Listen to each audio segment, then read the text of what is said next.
Aujourd'hui, je vais vous raconter l'histoire inspirante de Jadav Payan, un homme ordinaire qui, armé de détermination et d'un geste simple répété chaque jour, a transformé un désert en un paradis naturel.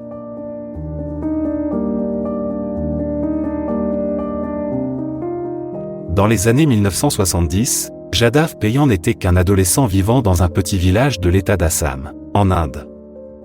Il avait 16 ans lorsqu'un événement marquant a bouleversé sa vision du monde.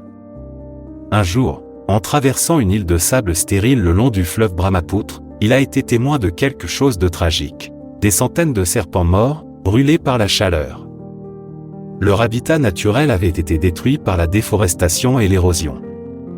Ce spectacle l'a profondément bouleversé. À cet âge tendre, Jadav a pris une décision que peu auraient osé imaginer.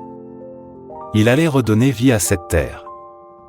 Mais comment un simple adolescent pouvait-il accomplir une tâche aussi colossale ? Son plan était à la fois modeste et ambitieux. Planter un arbre par jour, tous les jours, aussi longtemps que nécessaire.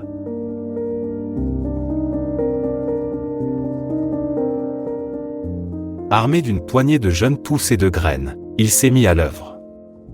Chaque matin, il se rendait sur cette île désertique, plantant un arbre après l'autre. Le sol sablonneux et aride n'était pas propice à la croissance, mais il refusait de se décourager. Il portait de l'eau, protégeait les jeunes pousses des animaux, et veillait sur elles comme un jardinier attentif. Les premières années ont été extrêmement difficiles. Il était seul dans cette tâche. Les habitants des environs se moquaient de lui, le traitant de fou. Mais Jadav n'a jamais abandonné. Il croyait fermement en son rêve de transformer cette terre stérile en un refuge verdoyant.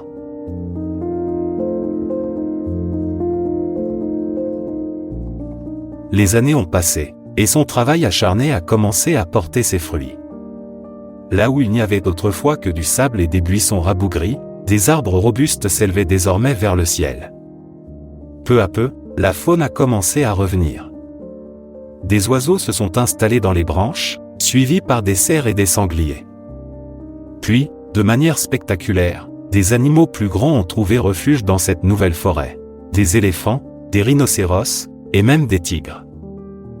Aujourd'hui, la forêt de Jadav, connue sous le nom de forêt de Molé, s'étend sur plus de 1400 hectares.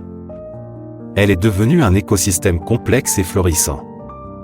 Cette forêt n'est pas seulement une source de vie pour les animaux, elle joue également un rôle crucial dans la stabilisation de l'écosystème local. Elle réduit l'érosion des sols, régule le climat, et fournit un refuge contre les inondations fréquentes dans cette région.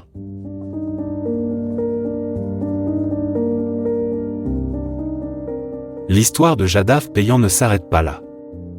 Ce qui est remarquable, c'est qu'il n'a jamais cherché la reconnaissance pour son travail. Pendant des décennies, il a continué son projet en silence, sans demander d'aide ni d'attention.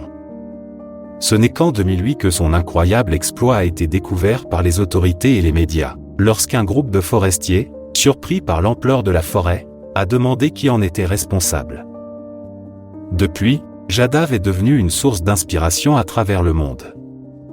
On l'appelle parfois l'homme de la forêt ou encore le gardien de la nature.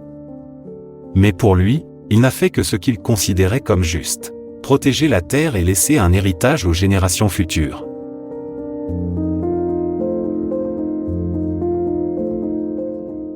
Il continue à enseigner l'importance de la nature aux jeunes et à montrer, par son exemple, que chaque geste compte. Quand on lui demande pourquoi il a choisi cette vie, il répond simplement qu'il voulait réparer ce qui avait été détruit et redonner à la nature ce qu'elle nous offre si généreusement. L'histoire de Jadav Payan est bien plus qu'un conte écologique. C'est une leçon sur la persévérance, sur la puissance d'une idée simple menée avec dévouement, et sur la manière dont une seule personne peut littéralement changer le visage de la Terre.